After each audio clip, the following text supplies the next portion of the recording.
Well, hello everybody, and welcome to a fun presentation we have for you today, and hopefully very informative. I will be working with you and Dan Rasmus today to kind of go through all of the stuff that we've done with our Invent and Explore the Beyond multi-stakeholder open online collaboration. So I think you're going to learn a lot of good things today. We'll move through them kind of quickly. We'll have some times for questions and answers. And I hear somebody out there that if you could make sure you've muted, that'll help everybody enjoy what we're going through. So I want to start first, and welcome to all of you crowdsourcers out there. We've had a lot of people that have participated since last September when we started this adventure, and had a lot of good feedback, input, participation. So thanks for all the help in putting together what is really everybody's vision for what's going on and what will be going on in the future. Your two presenters today are going to be myself, Mike Garn. I'm with the University System of Georgia, and Dan Rasmus with Serious Insights. Dan has been our kind of mentor and leader of our process and head instructor as we've gone along. Dan, are you live? Want to say hello?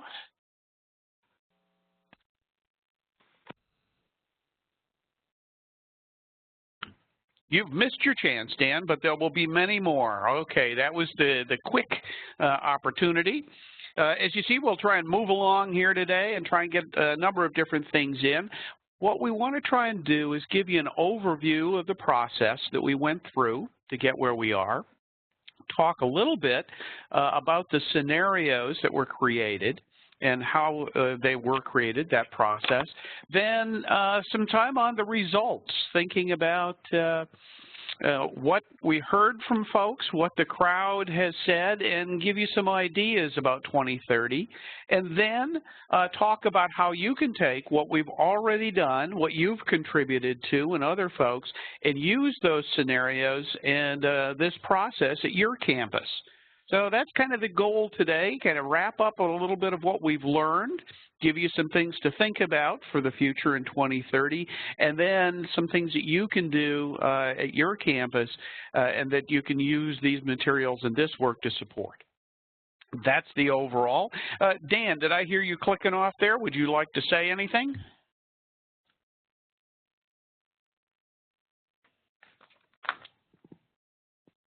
I'm going to take that as a Dan will be with us shortly.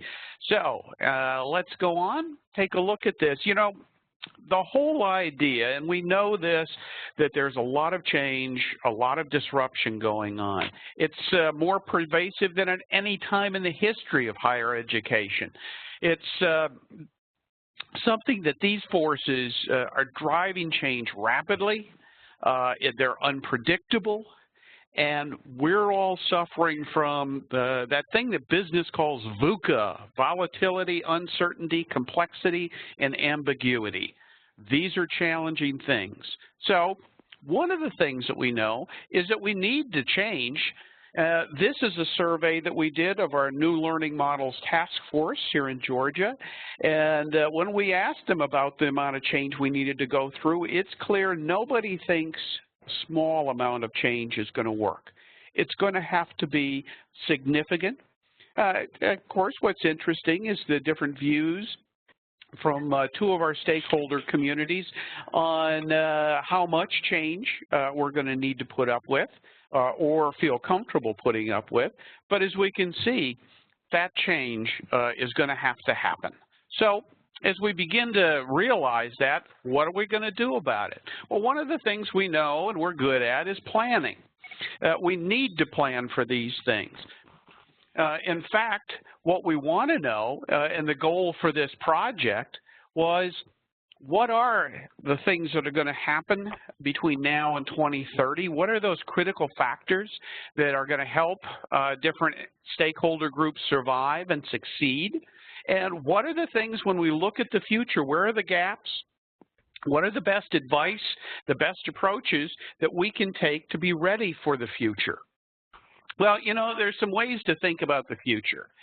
And what we're really good at is thinking about, well, what do we do now? That we're experts at. That's what we do every day. And we're all pretty good about what do we need to do next. But it's when we get to that thing of, well, what do we do in 3 years or 2 years or 5 years, that things begin a little foggy and a little bit harder to work with. Okay, we've got someone out there with an open mic. If you could maybe just mute your mic, that would be really helpful. Okay.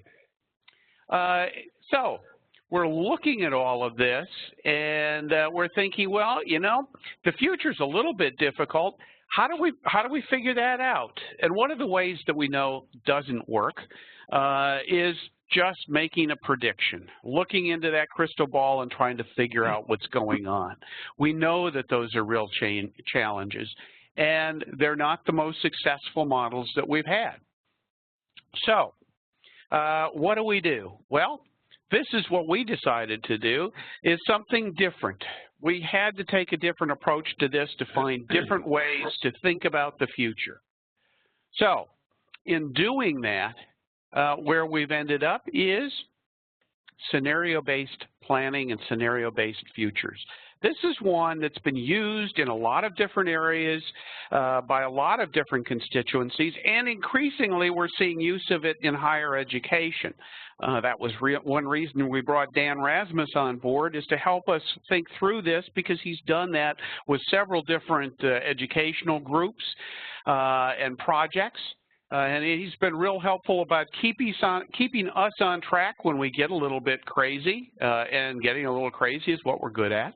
So what we decided we wanted to do is use this process to kind of invent the beyond. Think about what the future is going to look like in 2030, and then once we've done that, explore those different scenarios and look for how would our stakeholders succeed or be challenged in those environments, what were the critical success factors that they were going to have to succeed. And then, as Dan will talk about later, how do we use what we've done to this point to help us move forward and keep on track as we go into the future. So what you'll get is a pretty good idea today of where we've gone, what we've been thinking about, and what all our folks have helped us do. You know, as we put this together, we really have two groups that we've been working with. One is a New Learning Models Technology 2030 Task Force here in Georgia. And those folks, that's about 65 folks from across our 30 institutions, everything from presidents, faculty, student representatives, technology folks, a wide group thinking about what does Georgia do. We decided, well, let's open this up and see what everybody thinks.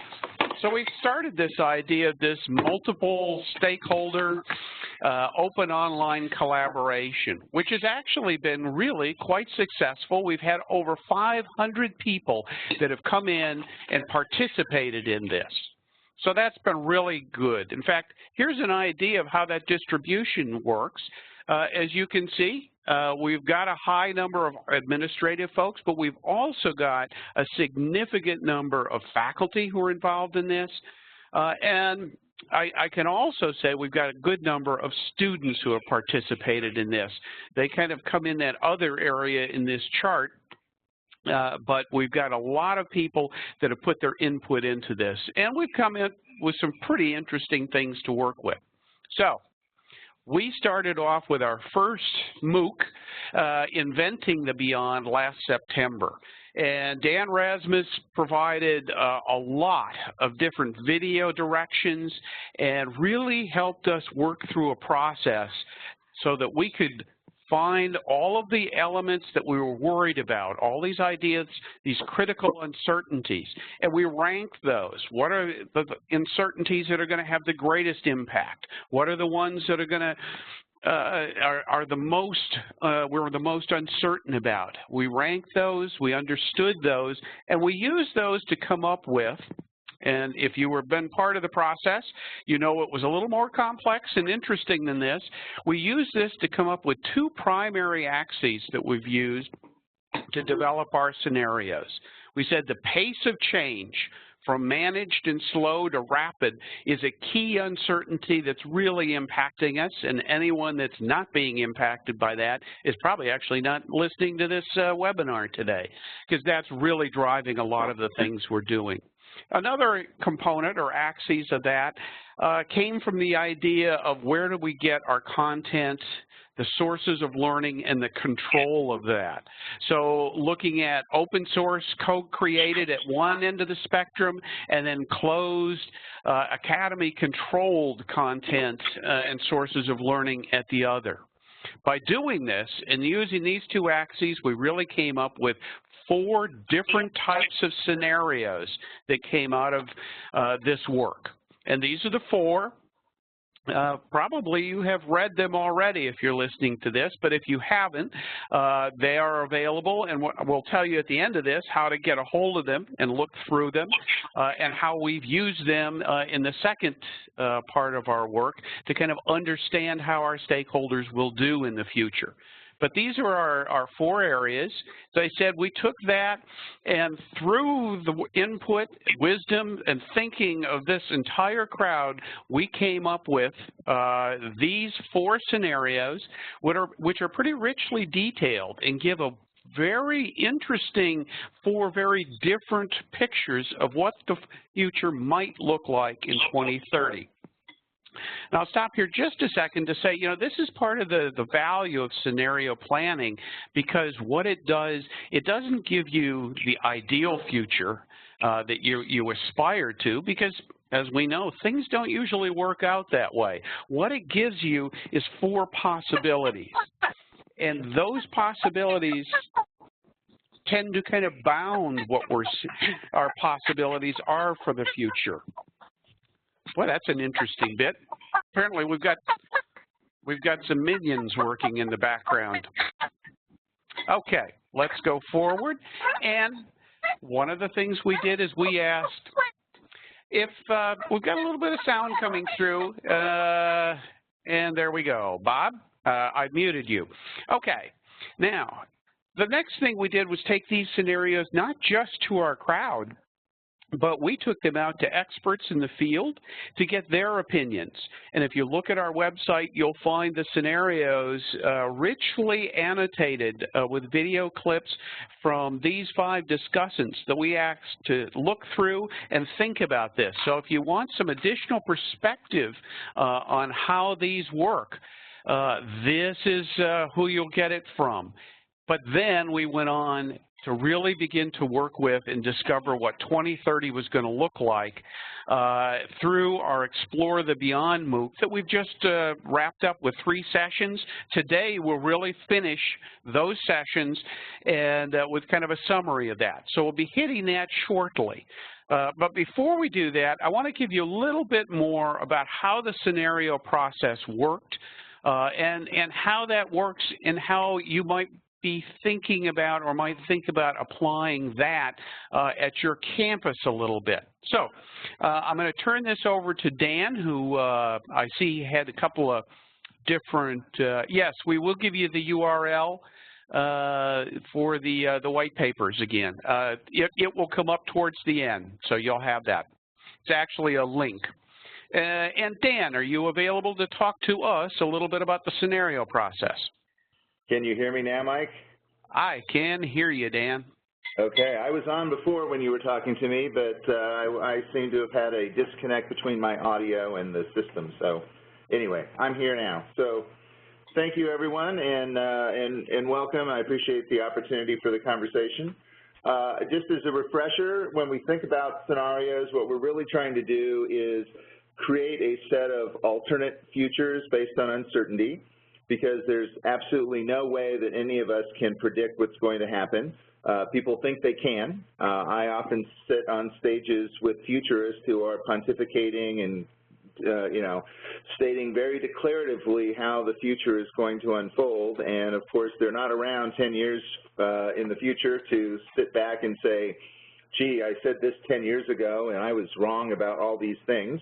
And so they make great presentations at the moment, but they're not very effective when it comes to really thinking about and grappling with the tough issues. So that's why we went through looking at the uncertainties and, more importantly, the uncertainties connected to the impact. What are those things about the future that we don't know how they're going to turn out, no matter how smart we are, no matter how much money we spend, and at the end of the day, they're very impactful to the problem that we're looking at, which is the future of learning. And so what we want to do with the scenarios, and I'll come back to this going forward in a little bit at the end of the presentation, is we want to look toward tomorrow, but we want to think about what our ideal future state is, so we can use the scenarios as a way of helping us gauge where we're going in the future. We want to think about them as a way of navigating and adapting, and so very often a scenario will come up and people go, oh, well, that's terrible, I can't even imagine that, I don't want to play with that scenario, it's either difficult or it's depressing. But that's putting you in a mindset that, you know, you've now encountered something that you may not have wanted to think about, but is plausible. And that's one of the reasons that we want to continue to watch the future unfold, because you've now had some experiences and you can think about the if that future does happen, regardless of if it's the future that I want to have happen. I've thought about it, I've anticipated it a little bit, and I have a way of thinking about that. Testing and challenging your prevailing assumptions. A lot of people, when we're in the moment of just going after the day-to-day grind of I've got to get the next thing done, we have a lot of assumptions about what tomorrow is going to look like, and we tend to extrapolate those into our longer-term thinking and not allow ourselves to say, you know, maybe there's a bunch of stuff we don't know and we have to really think about that. And finally, I won't read all of these notes here, but the early warning system, we'll come back to that as well, watching the future unfold and understanding where it's going to take place or how it's taking place as we go forward. And I apologize for my Labradoodle barking in the background. If you can go on to the next slide, please. So the next piece is the process that we went through. So we deliberated ahead of the MOOC, and we went into looking at learning. So one of the things about scenario planning is we want to have a bigger umbrella than just saying what does the University System of Georgia look like for the future of learning. And so we then take the focal question and start looking at the uncertainties, trying to drive the uncertainties and the driving forces, and understanding what those factors are that are really shaping the future. So we don't know how they're going to turn out, but we can put names on them, and I think that's a very critical thing that people have to do. In fact, at the end of many of my presentations, we'll ask people to just take the list of things that they don't know about and stick them on their office door so that every day they have to confront walking into work that these are the things that I don't know. And then we went through a process, which I think Mike and the entire team, we deconstructed stuff I usually do with thumb core, Post-it notes, and flip charts. And some of you who were at the physical meetings still got that experience, but we really came up with some pretty inventive ways of gathering information, representing it, and understanding how the pieces fit together so that we could prioritize those and eventually get ourselves to the set of scenarios that Mike just described. And then we went through a process of identifying the implications, what does it mean for learning in general, and eventually we're going to get to the part about what actions need to be taken. And that's really the strategic step of understanding that the scenarios are an input and then taking them into the place of if these things might be true, what would we do about them? And then finally, continue to monitor, because this is not a process that ends. It's a process that you are at the very beginning of, right? So if we're talking about 2030 and we're in 2015 now, we have 15 years of adjustments to make before we get to the end, and things will happen that will force us to reevaluate the assumptions that we've made even in the 4 different futures that we have unfolded. And the best way to do that is to monitor the future and watch as things actually unfold.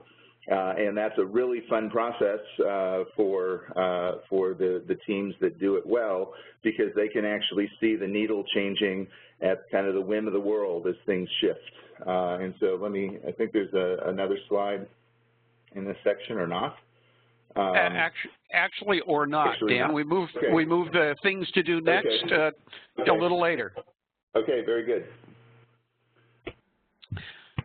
We're nothing if not responsive. So this is a good opportunity to ask questions. What I'm going to do for the sake of audio sanity is say if you have questions, we have the chat area down there, and please bring them up and type your questions in the chat area, and Dan and I will work on that. I do want to really recognize, as Dan said, we had been talking about this for a couple of years, and how we would apply this and how we would do it. And then, and Dan has done this a number of times in face-to-face mode, and we said, yeah, but we want to do it as a MOOC. And for most of you, you understand what a wonderful opportunity it is to think about doing things in a MOOC. And Dan responded appropriately with, sure. And then he's, yeah.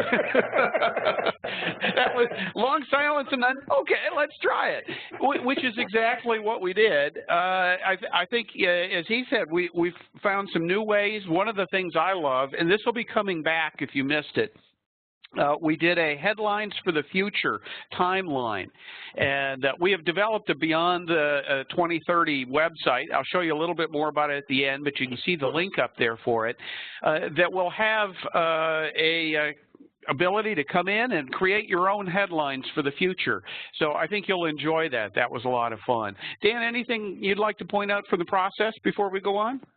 Well, I think one of the big things that I did not mention a minute ago is the idea of outside-in thinking, and I know we have a video of that, and hopefully those videos will be in that repository as well, but really continuing to think as you're doing your day-to-day work that the idea of the future of learning, the idea of where the University System of Georgia and its constituent universities and colleges go in the future is not under your control. There are things that are outside of the boundaries of what you can do, and that's really where scenario planning plays its biggest value, is making you aware of those things and upgrading your awareness of the world so that you're paying attention to those things over which you have no control but that you can monitor.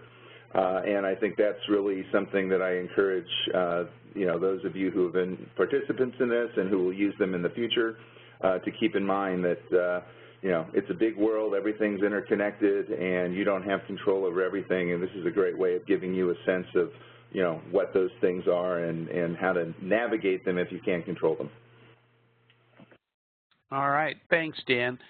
Sure. Let me take us on to the results, and here Dan and I will both be kind of maybe going back and forth and giving you some thoughts that we have on this and where things have come out. I will say this is an ongoing process. Our folks here in Georgia, our New Learning Models Task Force, will be looking at these scenarios and materials and things in April.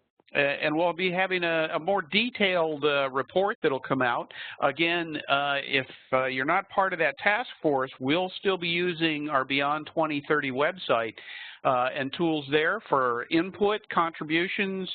We'll take any contributions. Looking for ideas, anything people would like to bring into the fold in the discussion on this. As Dan says, it's an ongoing one. So, to remind you, what we were looking for in this process at this point, and I think Dan would say there's a lot further that we can go with this, and we will be. But to get us started, we really wanted to find out what are those critical factors for survival and success in 2030, and what do we need to do to get there. And now, as we said, we have the 4 scenarios. And I'll just real briefly give you a couple of points on these. You're welcome to read them. In fact, if you haven't, by the end of this, you'll probably want to, because it'll give you some interesting ideas and things to think about. The Find Your Own Path. This is a world where the U.S. is very centric in the global perspective. Education is inexpensive and accessible. But there's a vibrant world economy. Fewer trade barriers are out there. The U.S. government is actively reinventing itself. And there's a movement towards more direct democracy. In the technology front, we've got attention management systems that help people organize information to meet their needs. And we have a lot of technology displacement of labor. In a world of to each their own, we have educators who are viewed much more as entrepreneurs. Education is expensive, but there's work programs to make it more affordable. There's some interesting things going on in technology all the time. There's rapid innovation. Technology's adapted quickly. The technology-savvy educational institutions are beginning to colonize the less technology-savvy schools. Business and education carve up the political clout, leading to new battles and new gridlock. And higher education establishes a strong position on patents, proprietary practices, and intellectual property. So this is kind of the world that's going on there. In walled city, we have a situation where people feel managed and underachieved. We have a resurgence in book publishing. Now, this is one where there's slow change and closed academies, so that traditional journalism returns. The global economy is stagnant, but business is seeing their long-term bets pay off because things are a little bit more dependable, but not necessarily at the high performance rate they saw with rapid rates of change. Because technology isn't changing fast, mastery of all forms of technology are at an all-time high. And there's tight political control on change, facilitated by industrial and social engineering. So you can see that these scenarios have some interesting things going on in them. This last one, Drowning in Riches, where we have slow change and open source co-created content. The educational systems have lost control of the marketplace. People cobble together learning from a variety of sources. We have a lack of resources to transform information into value because there's just so much information out there. Technology adoption in academia is still pretty slow. And there's a high distrust of automated solutions and big data, which you can probably see that today. And on the political side, we have a chaotic political system as new political movements emerge but don't get much traction. So these are some of just a few of the components that fit into these scenarios. And as you use them then, and think of each one of those as an environment that you then begin to populate with our stakeholders. And for this, we chose 3 stakeholders. We could have chosen more. Let's see if I can back that up. Nope, that didn't back up. There we go. We could have chosen more, but that was enough to start with. So we have our first group of stakeholders, students. And taking a scenario in each of them and thinking about how would students fare in this. The next stakeholder group were faculty. What would they do? What would this be like for faculty? And finally, our last stakeholder group, which are institutions, and how do we think about them and what would they be doing? So as we did that, now we begin to look at, remember we talked about change, predictability, unpredictability, uncertainty, and impact. As we began to think about what would the services be that students would need in these 4 scenarios, what you can see here are results coming out. Now, on the left-hand side, we have them ranked in aggregate. So for the student services, clearly instruction is going to be under a lot of pressure to change from the student point of view. And you can also see that there's quite a bit of differentiation by our 4 scenarios, that not in each scenario, different components, elements of that are going to be under pressure to change in different ways. So we'll talk about these in just a second. Let me give you this also from the faculty side. You can see that from the faculty thinking about 2030, the pressure to change, instructions in there. Also some of the more faculty-centric concerns about research, about how tenure is going to evolve in the future, about intellectual property rights and what kind of jobs they will have. I mean, these are recurrent themes that we deal with, but we can see in the different scenarios on the right how those concerns change somewhat depending on whether we're in a fast pace of change, a slow pace of change, whether the control over content is significant, or it's much more of a laissez-faire type of system. So I'm going to go one more and then ask Dan to maybe chime in on this a little bit, because here's a comparison of those two aggregate charts there that we can see. So take a look at this. Yeah. They did. And Joyce, if you can hear me, it would help to have you mute. Oh, I'm sorry. That's okay. Glad to have you with us. Okay, Dan, thoughts you might have on this? Yeah, I wanted to back up. You don't need to back up the slide, but just when you were talking about the scenarios, I think one of the significant learnings from this in terms of doing a MOOC versus doing something that is face-to-face with a different kind of sponsorship is that there was no false utopia that came out of this set of scenarios. So very often when you're working with an organization, be it, the college staff and even if you're all inclusive, one of the things that happens is that they have a vision of the future that they're trying to make sure that they shoehorn into the set of scenarios that you come up with. So you end up trying to make one rosy and aspirational and having all the right thoughts that you might put on your accreditation documentation about where you see the future going. We didn't have that. So these are very, very pure from the standpoint of the participants co-created these. I didn't sit there and say, oh, shouldn't you be putting this in there and that and et cetera. I mean, this was coming, really from the bottom up versus the top down. And I think we've got some very fascinating, very divergent, and probably one of the best set of scenarios that I've seen because it really worked the process in the way that I think it was intended to work. And I don't think anybody else has done this kind of thing ever before. Because when you look at the famous scenarios from South Africa or the ones that Royal Dutch Shell does all the time, those have some very pointed goals in them, and ours were really exploratory. So I applaud the group for doing that. In terms of the results, I think you see the value from the strategy standpoint because the constituencies, the stakeholders, start asserting their positions on this is threatening and or reinforcing something that I think is important. It really starts getting them, the word grapple is used a lot, that you're grappling with the future, and I think that's, where this takes us is thinking about if we're looking at things like, what does the learning experience look like, or what does the relationship, the employment relationship between faculty and the university system look like?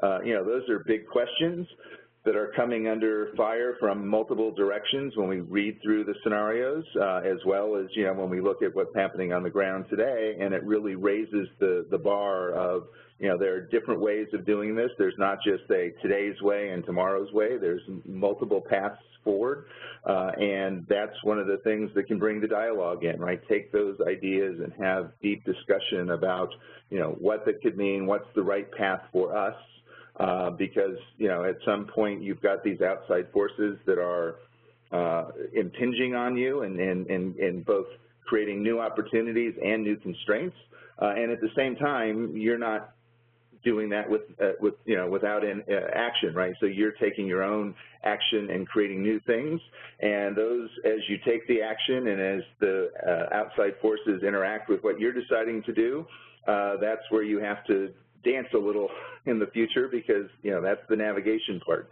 Here's what I want to do, here's where the world is letting me go, and you have to negotiate those boundaries all the time. And I think the scenarios help you think that way so that as reality unfolds before you, you are better positioned to, be more flexible in the way that you adapt to those futures. So I think this is great work. I look forward to, more of the results as they come in on, where people think the big changes are going to be and what they actually, to some degree, what they're saying here is this is what we want to work on. Back to you, Mike. Okay, so, and Nathan has a good question over there, asking about aggregating these kind of very separate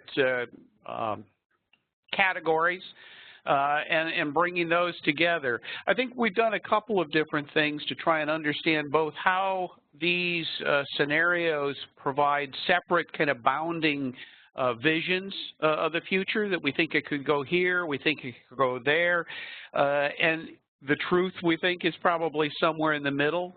But I think it's also helpful sometimes to roll these things up, even though they're disparate scenarios, and begin to look at what are the things that people are feeling the most pressure on, that are most common across the scenarios. And Dan can kind of talk about that in a second.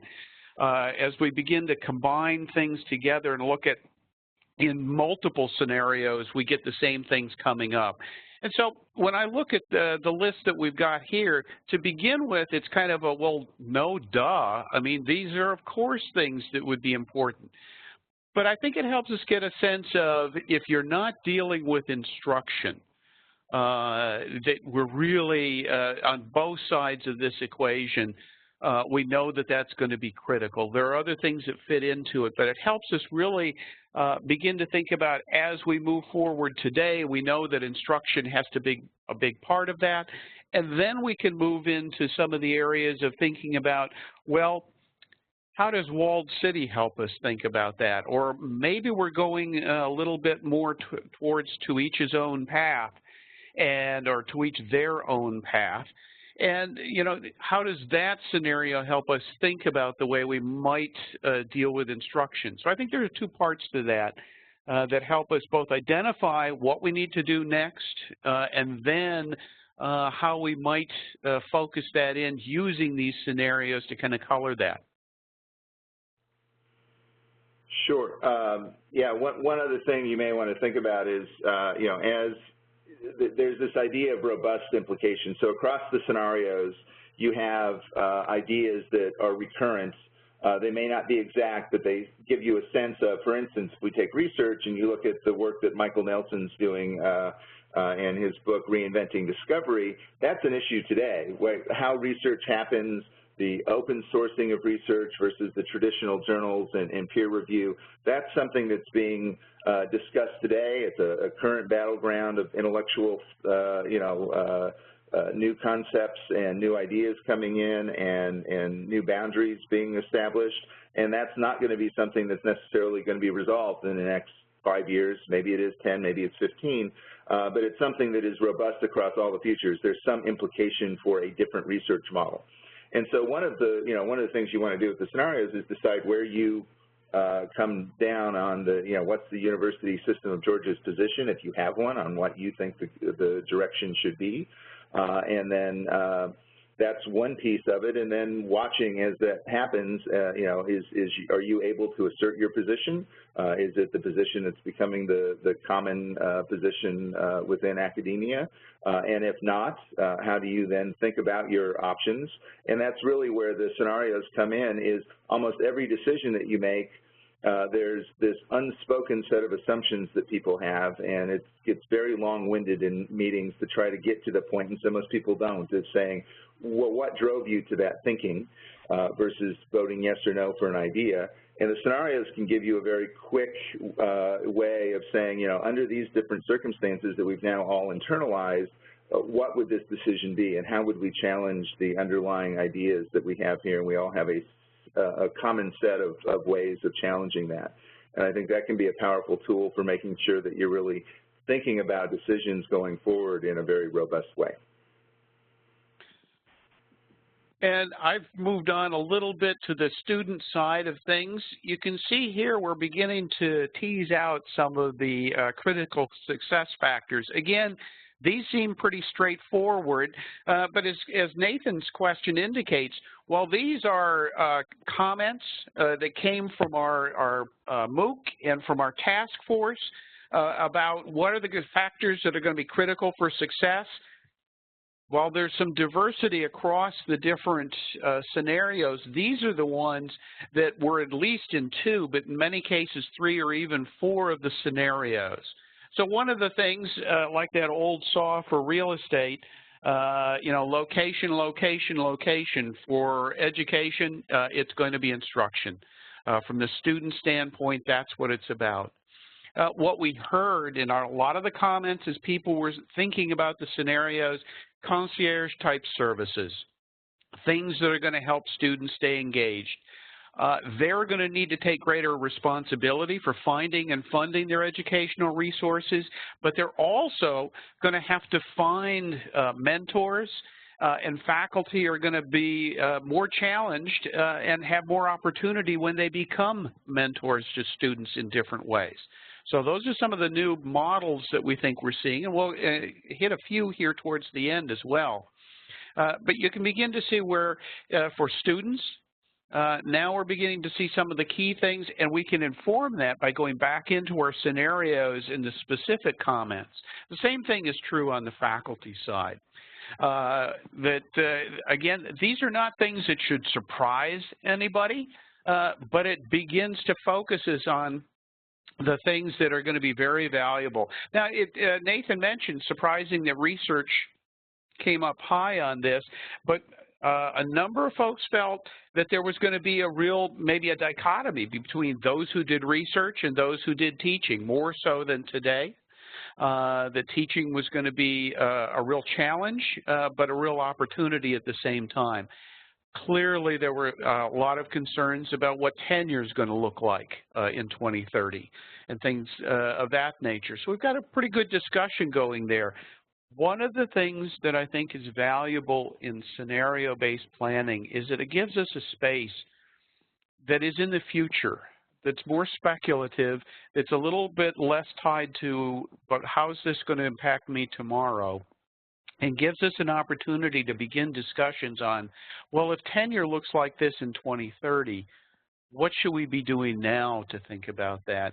And it gives us a space where we can do some of that thinking and discussing without as much of the confrontational concern for what's this going to mean to me tomorrow. And you could see some of that coming out, that people were a little bit more interested in talking about these topics, and going forward we expect to engage more robustly in those areas because we need to. We need to have those discussions and find out where we're headed.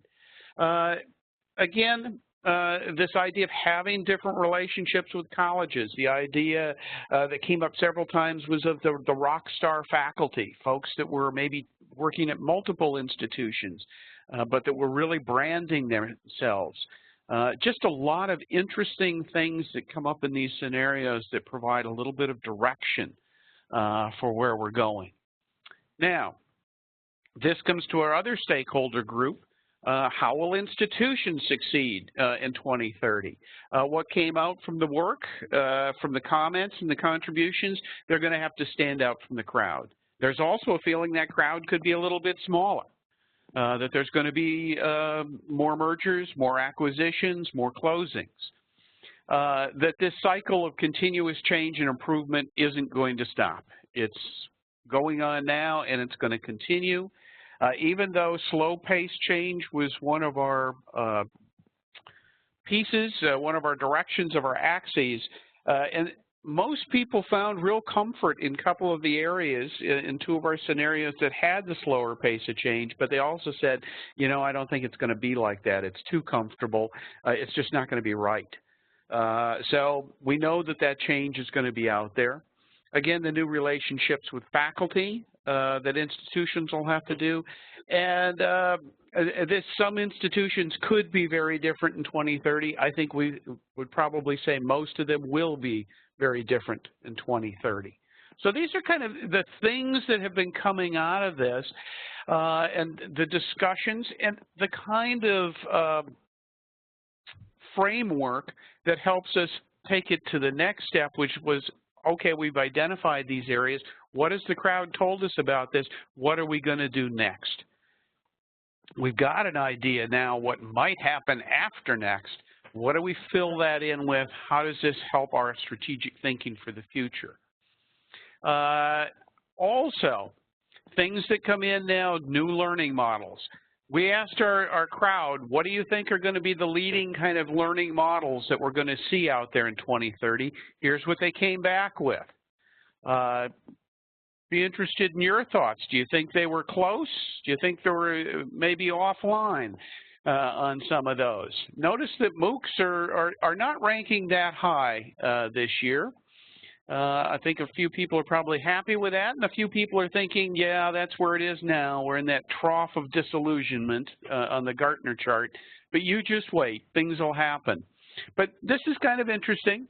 It also, what we came out of this in comments and questions on the other side, or comments and discussion, you can see that there's a lot of uncertainty in this area. That we know there's going to be a lot of change, a lot of evolution. And there are going to be challenges for people. Again, if folks have any questions, just put them in the chat window. We're going to have, we'll go by a little question opportunity here, but if you just want to put them in the chat opportunity rather than stopping there, we'll just take them as you put them in. And if you don't have questions, it means Dan did a good job of explaining all of these things.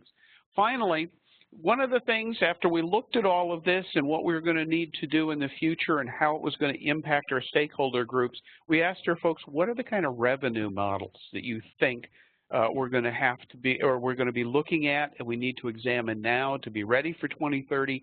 And what are some of the concerns? What is some of the thinking about revenue models that we ought to be focusing on now? So you can see here, again, comments from the crowd.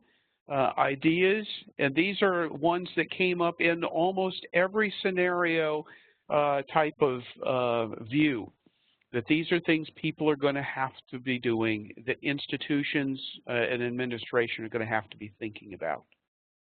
I'll take a pause here, Dan, if you want to chime in with anything before we go on to talking about how we could use, how our audience and other folks can use these scenarios on their campus. Sure.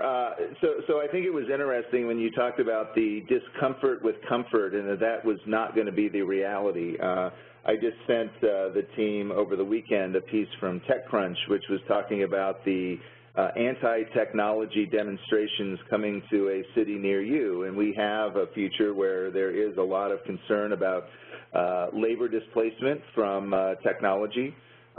Which is the first wave of a lot of the stuff that you're hearing from Hawking and Elon Musk and others about, you know, kind of at some point the overwhelmingness of technology and the human race. But as we inch into that bigger discussion, there's a lot of concern about just labor displacement and trust of technology. And so I would say that you know, when you think about assumptions, the assumption that tomorrow is going to be radically different than tomorrow or than today is also an assumption that you have to continuously challenge, because there may be pushback against the rapid pace of change, which is why I'm really glad that we had that on the list. The other thing that's here that I find interesting is this, you know, how is capital generated? That is assuming that we have an economic system that is exactly the same as we have today, and that's the primary question. I'm reading right now a book called The New Capitalist Manifesto, which suggests new ways of thinking about capitalism for the 21st century in a post-industrial world, right? So, you know, one of the big questions, and I don't think it bubbled up to the top of this, but it bubbles up to the top of other sets of scenarios, is what is the economic model that governs the world? And we have competing ones today, and we don't know what that next model may be. We all make the assumption that capitalism, as it was defined in the, you know, in its earliest days, is the answer, and it may be a modified version of that or something else that ends up, you know, driving the knowledge and information economy of tomorrow. Thank you, Dan. And we're going to go beyond questions, as I said. We've got room on the side. I see Nathan's got one up there. Dan, if you want to think about that one. We'll get back to that in just a second. Well, thank you for letting us know that, Nathan. That's appreciated.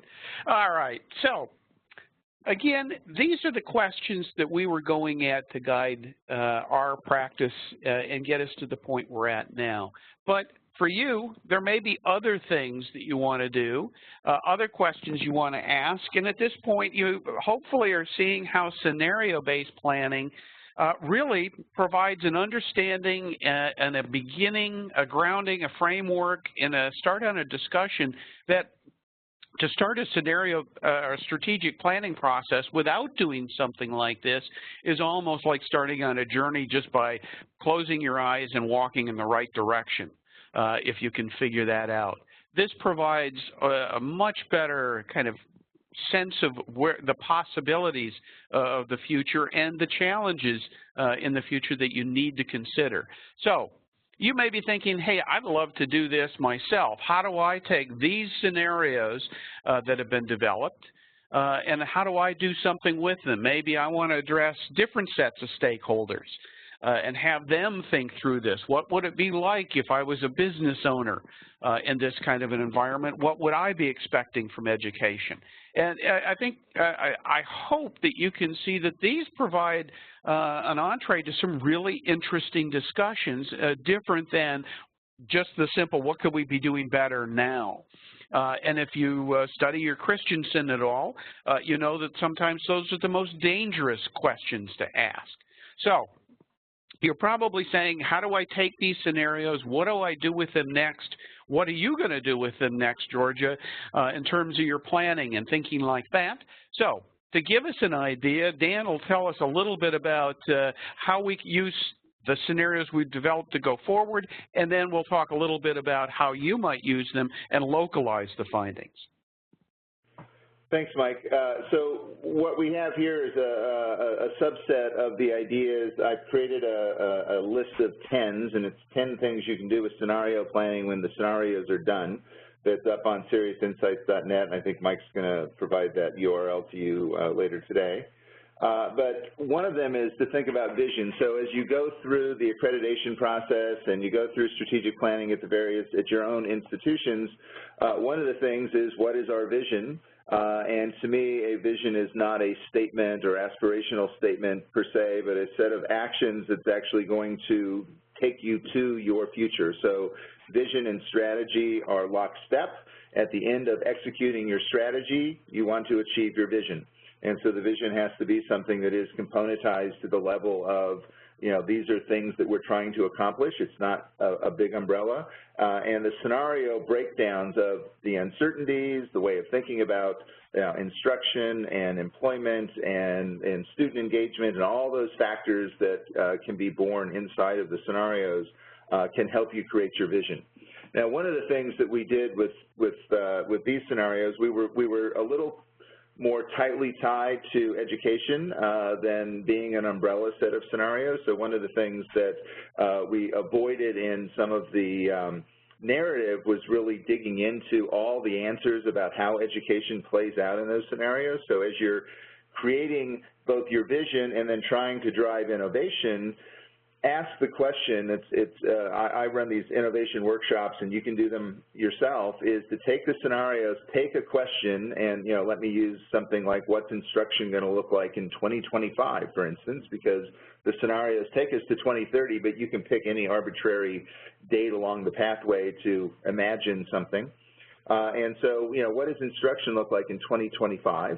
And having a very deep discussion around that one topic within the context of the scenarios. If this is where 2030 tells us is the end point, where were we in 2025? What were the questions that were on the table? What did the learning experience look like? What technologies were people using? You can create a list of, you know, structured ideas that you can then bring in faculty and students, administrators, community members, you know, legislators and, you know, city council people in your area, whatever it is, and ask them to, you know, suspend belief for a while, sit in the scenario, and really engage with that set of questions. And that's a great innovation exercise, and it informs your vision as well.